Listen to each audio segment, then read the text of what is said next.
Students आज आम आलोचना करवा षष्ठ श्रेणी वर्षा विषय प्रश्न उत्तर गुड़िक जदि तुम्हें मैंने आम चैनल नुआ अच्छा निश्चित भाव में सब्सक्राइब कर दिंतु।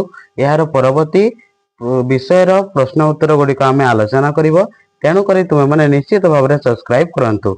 चलो स्टार्ट करवा प्रश्न उत्तर गुड़िक।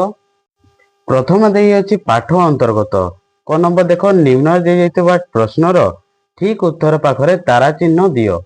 एक नंबर प्रश्न देख कवितार मेघे मिले शून्य पथे क्यों पथ पाई कहुई उत्तर हो देख घ नंबर जो अच्छी आकाश पथ हम तार सठिक उत्तर। तापर दुई नंबर प्रश्न देख पृथ्वी रवि तेजग्रासे तापित थिला अष्टमासे एठारे तापित शब्दटी क्यों अर्थर व्यवहार होइछि पिला माने उत्तर हो ख नंबर जोटा अच्छी गरम अर्थर व्यवहार करा जायछि। तापर नेक्स्ट देखिबा पिला माने देख मिलीमिशी जोड़िबा कविता मध्य केतोटी पद निम्न दी जाइछि सेमानंक मध्य रेखांकित पद गुड़िकर डाहाण पाखरे भावार्थ मध्य दी जाइछि। रेखांकित शब्द को भावार्थ सह गार टाणी जोड़। बाम साइड दिखाई देख कवितार पद समूह एवं डाहाण साइड दिखाई रेखांकित शब्दर भावार्थ। देख एक नंबर देख जल पाइला तसचिते तपस्वी जनकर मते एटी तसचिते बोले कौन हम पिला माने संतोष मनरे। दुई नंबर देख अद्वैत कीट निशामुखे जगत आबारिले सुखे एटी निशामुखे कौन हो पिला माने संध्या समय रे। तीन नंबर देख छतुजे छत्र प्राय होई राजार प्राय दिशे मुहे एठारे छतु प्राय कौन हम पिला माने छता भड़ी। चार नंबर देख अतिथि देखी भक्त जने जेस न तस हंती मने एटी भक्त जने किए साधु व्यक्ति माने। तापर नेक्स्ट देखिबा पद्यांश उपरे आलोचना करो। प्रदत्त पद्यांश पाठ करी दलगत आलोचना करो एगुड़िकर सारांश को निज भाषा रे लेख। क नंबर देख महिमंडल दुख चाहि जड़ छाड़िला तस होई यार उत्तर हो देख पिला माने प्रथम लिखिबे उद्यांशटी कवि जगन्नाथ दासंक रचित वर्षा कवितार वर्णित पृथ्वीर दुख देखि मेघ किपरि जलदान करे ताहा एठारे वर्णित करा जायछि। तापर देखिबा प्रचंड सूर्यतापरे पृथ्वी 8 मास धरी संतापित होइଥାଏ।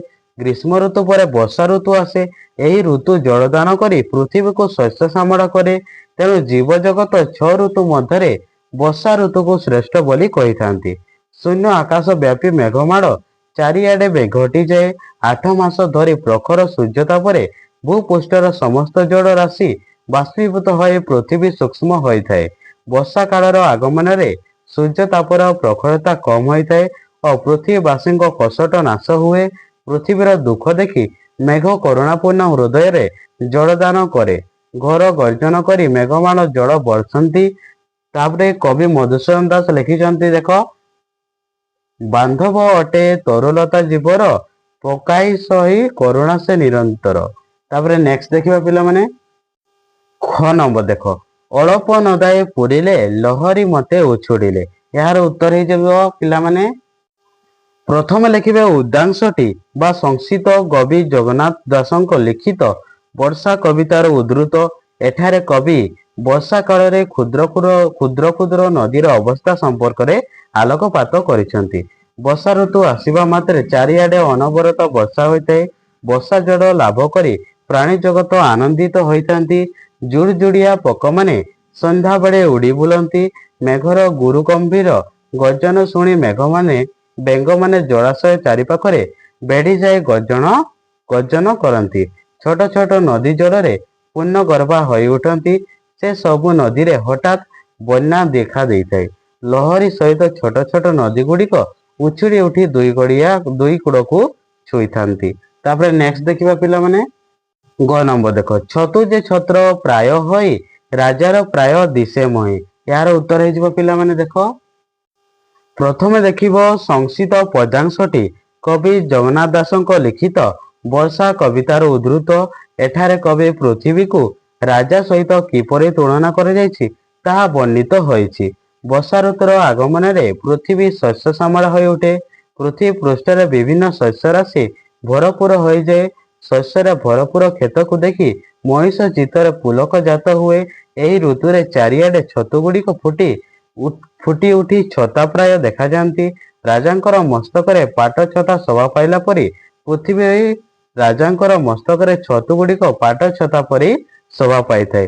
ଏସବୁ ଦୃଶ୍ୟ ଦେଖି ସମସ୍ତେ ଆନନ୍ଦରେ ଆତ୍ମହରା ହୋଇ ଉଠନ୍ତି। ବାସ୍ତବରେ କବିଙ୍କ ଏହି କାବ୍ୟିକ ତୁଳନା ବେଶ ହୃଦୟ ସ୍ପର୍ଶୀ ହୋଇ ପାରିଅଛି। ତାପରେ ନେକ୍ସଟ ଦେଖିବା ପିଲାମାନେ, ପ୍ରଥମେ ଦେଖିବା ଚିନ୍ତା କରିବା।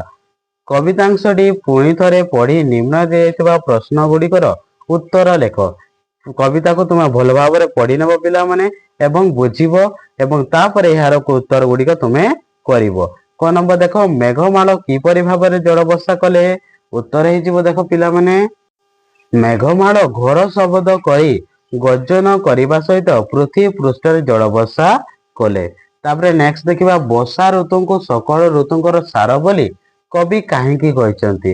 ଉତ୍ତର ହେଇଯିବ ଦେଖ, ବର୍ଷା ଋତୁରେ ବର୍ଷା ଜଳ ପାଇଁ ପୃଥିବୀ ଶସ୍ୟ ଶ୍ୟାମଳ ହୋଇ ଉଠେ, ଜୀବଜଗତକୁ ଜୀବନ ଦାନ ମିଳେ ଏବଂ ଚତୁର୍ଦିଗ ଆନନ୍ଦମୟ ହୋଇଯାଏ।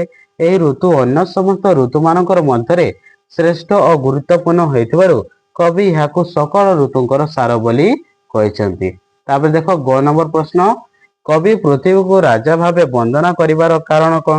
କେଉଁ କାରଣ ପାଇଁ ପୃଥିବୀକୁ କବି ରାଜା ବୋଲି କହିଛନ୍ତି? ଉତ୍ତର ହେଇଯିବ ଦେଖ, ବର୍ଷା ଋତୁରେ ପୃଥିବୀର ଚାରିଆଡେ ଛତୁ ଫୁଟିଥାଏ, ହଁ ନା ନାଇଁ ପିଲାମାନେ? ଏହି ଛତୁ ଗୁଡିକ ଦେଖିବାକୁ ଧଳା ରଙ୍ଗର ଛତା ବା ପାଟ ଛତା ଭଳି ମନେ ହୁଅନ୍ତି। ରାଜାମାନେ ବାହାରକୁ ଗଲାବେଳେ ସେମାନଙ୍କ ମୁଣ୍ଡ ଉପରେ ଯେପରି ଛତା ଧରାଯାଏ, ପୃଥିବୀ ଉପରେ ଏହି ଛତା ଗୁଡିକ ସେଇଭଳି ଦେଖାଯାଉଥିବାରୁ କବି ପୃଥିବୀକୁ ଜଣେ ରାଜା ଭାବରେ ବନ୍ଦନା କରିଛନ୍ତି। ତାପରେ ନେକ୍ସଟ ଦେଖିବା ପିଲାମାନେ, କବିତାର ରଚନା ଶୈଳୀ। ଛତୁ ଯେ ଛତ୍ର ପ୍ରାୟ ହୋଇ ରାଜାର ପ୍ରାୟ ଦିଶେ ମୋହି। ଏହି ପଦଟିର ସାଧାରଣ ଅର୍ଥ ହେଲା ଛତୁ ଛତା ଭଳି ଏବଂ ପୃଥିବୀ ରାଜା ଭଳି ଦେଖାଯାନ୍ତି। କିନ୍ତୁ ଏହାର ଭାବାର୍ଥ ଏହିପରି ହେବ ରାଜା ଯେତେବେଳେ ଭ୍ରମଣରେ ବାହାରନ୍ତି ସେତେବେଳେ ତାଙ୍କର ଆଗରେ ଆଲଟ ଚାମର ସହ ଛତ୍ର ଛାତ୍ରୀ ବା ପାଟ ଛତା ଛାୟା ପ୍ରଦାନ ନିମନ୍ତେ ଧରାଯାଇଥାଏ। ବର୍ଷା ଋତୁରେ ପୃଥିବୀ ପୃଷ୍ଠରେ ଅନେକ ପ୍ରକାରର ଛତୁ ଫୁଟିଥାଏ। ସେହି ଋତୁ ଗୁଡ଼ିକ ସତେ ଯେମିତି ଛତା ଭଳି ରାଜାଙ୍କୁ ଛାୟା ପ୍ରଦାନ କରୁଛି ବୋଲି କବି ବନ୍ଦନା କରିଛନ୍ତି। ଏହିଭଳି ବନ୍ଦନା କବିତାର ସୌନ୍ଦର୍ଯ୍ୟ ବଢାଇବା ସହିତ ଆନନ୍ଦ ପ୍ରଦାନ କରିଥାଏ।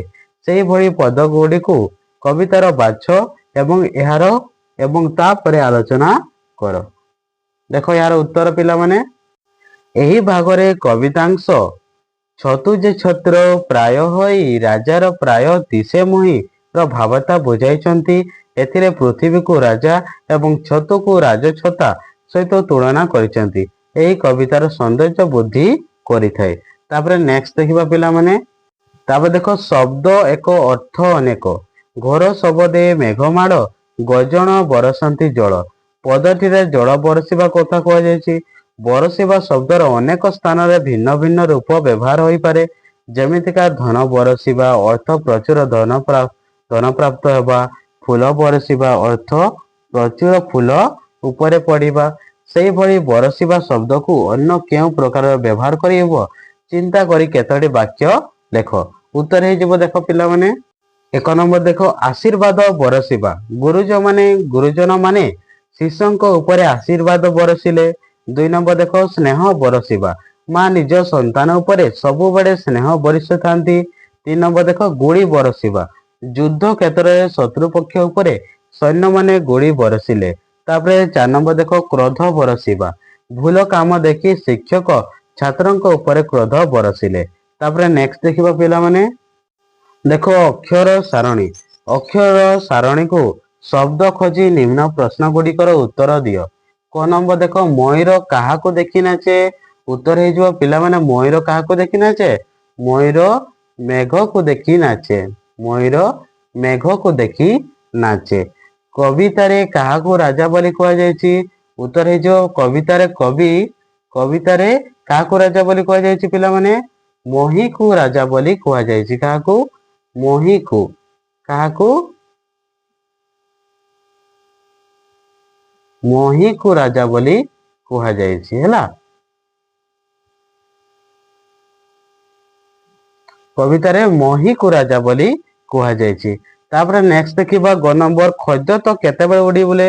उत्तर हो खद्य तो केतेबेले उड़ी बुले पिला माने निशा मुखे संध्या समय से उड़ी बुले केतेबेले संध्या समय से उड़ी बुले निशा मुखे। तापर देखिबा घ नंबर मेघ माने किपरि केउठी मिलित हुअंती उत्तर हो पिला माने मेघ माने शून्य पथरे उड़ी शून्य पथरे मिलित हुअंती बा आकाश पथरे मिलित हुअंती। म नंबर देखो गजंती आवरण पानी एठारे काहाकू गर्जिबा कथा कह जायछि पिला माने एठारे मंडुके बेंग मानकर गर्जिबा कथा कह जायछि। तापर नेक्स्ट देखिबा किए अलगा प्रत्येक धाड़ी रे तीनोटी एक जातीय शब्द सह गोटे भिन्न जातिर शब्द मिसी रही भिन्न जातीय शब्द गुड़ी को अलगा करी लेख देख वर्षा बिजुड़ी गिरिशिख और पवन कोटा अलगा हम पिला माने गिरिशिखटा अलगा हेबो। तापरे मंडूक मयूर खजत छतु एटी कोटा अलगा हम पिला माने छतुटी अलगा हेबो। मंडूक मयूर खजत यह सब वर्षा ऋतु रे गोटे गोटे जीव किंतु छतु गोटे जीव नुहे। तापरे देखिबा ग्रीष्म काल वर्षा काल अतीत काल बसंत काल एटा कोटा अलगा हम पिला माने अतीत कालटी अलगा हेबो कारण अतीत काल गोटे समय को बुझुची किंतु ग्रीष्म काल वर्षा काल और बसंत काल गोटे गोटे ऋतु काल अटे। तापरे नेक्स्ट देखिबा पिला माने तुम पाठ बाहर भी किसी देसी क्वेश्चन गुड़िक से गुड़िक आम आलोचना करदेबा।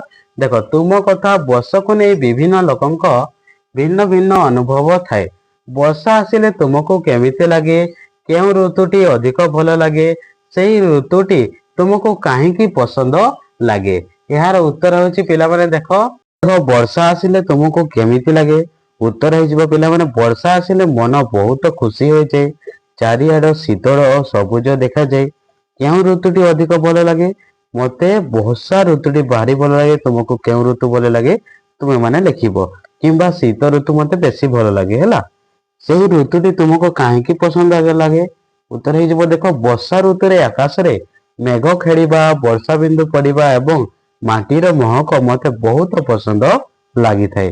तापरे नेक्स्ट देखो पिला माने तापर देखो समाचार माध्यम प्रत्येक पाणीपाग खबर विभिन्न गणमाध्यम जेपरिक खबर कागज टेलीविजन सामाजिक गणमाध्यम आदि रे मुख्य खबर भाव प्रसारित होता है। संवाददाता बन्या बात्या शीत वर्षा ग्रीष्म प्रवाह इत्यादि संवाद परिवेषण करते तुम्हें संवाददाता होई संवाद लिखिपार से तुम्हें अनुभव कर देखि अत्यधिक गरम ठंडा वर्षा तथा आज खबर को प्रस्तुत कर श्रेणी आलोचना कर और वर्षा बात्यार खबर प्रस्तुत कर पाठ कर। उत्तर हो देख पिला माने प्रबल वर्षा जो जनजीवन अस्तव्यस्त काली गत काली ठारू हेउथुवा प्रबल वर्षा जो नदीर जलस्तर वृद्धि पाई अनेक निम्न अंचल वर्षा पानी बसी जाउची बात्या भय लोक माने सुरक्षित स्थान को स्थानांतर होउछंती प्रशासन पक्षर समस्त प्रकार साहाय्य जगाई दिया जाउची। तापरे नेक्स्ट देखिबा पिला माने सर्जना एठी किछि गोटे चित्र दिया जायछि देखि पाउछे पिला माने ऊपर दिया जायथिबा चित्रटी को ध्यान देई देखो एवं चित्रटीर नाम दियो। उत्तर हो देखो पिला माने देखो चित्रटीर नाम होछि बन्या विपत्ति किंबा जलमग्न गाँ चित्र बंधना देखो एही चित्र रे बन्या जो घर द्वार पानी रे बुड़ी रही लोक माने निजर आवश्यक जिनिस पत्र मुंडरे धरी किंबा डंगा साहाय्य सुरक्षित स्थान को जाउछंती पशु माने मत पानी रे पहरुछंती हाँ ना नहीं।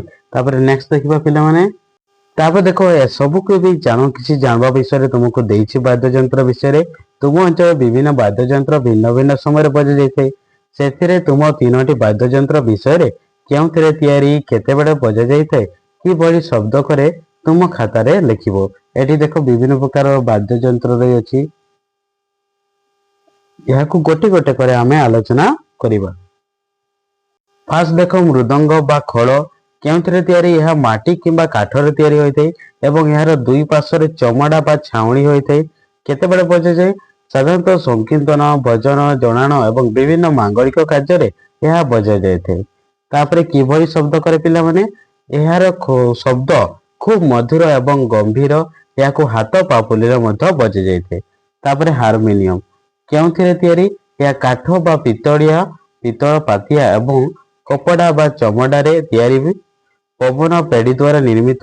କେତେବେଳେ ବଜାଯାଏ? ସଙ୍ଗୀତ ଶିକ୍ଷା ସମୟରେ, ଭଜନ କିମ୍ବା ନାଟକ ପରିବେଷଣ ସମୟରେ ଏହା ଏକ ମୁଖ୍ୟ ସହଯୋଗୀ ବାଦ୍ୟଯନ୍ତ୍ର ଭାବେ ବଜାଯାଇଥାଏ। କିପରି ଶବ୍ଦ କରେ? ଏହାର ସୁର ସହ ତାଳ ଦେଇ ବିଭିନ୍ନ ରାଗ ଓ ସ୍ୱରରେ ଶୁଭିଥାଏ। ଏହା ଥିଲା ତୁମମାନଙ୍କର। ତାପରେ ଆଉ ଗୋଟେ ରହିଗଲା ନା। ତାପରେ ଦେଖ ତିନିଟା ଆଉ ଗୋଟେ ଲାଷ୍ଟ ଦେଖ ମହୁରୀ ବା ଢାଲ। ସିଂଘା ମହୁରୀ ବା ଢାଲ କେଉଁଥିରେ ତିଆରି?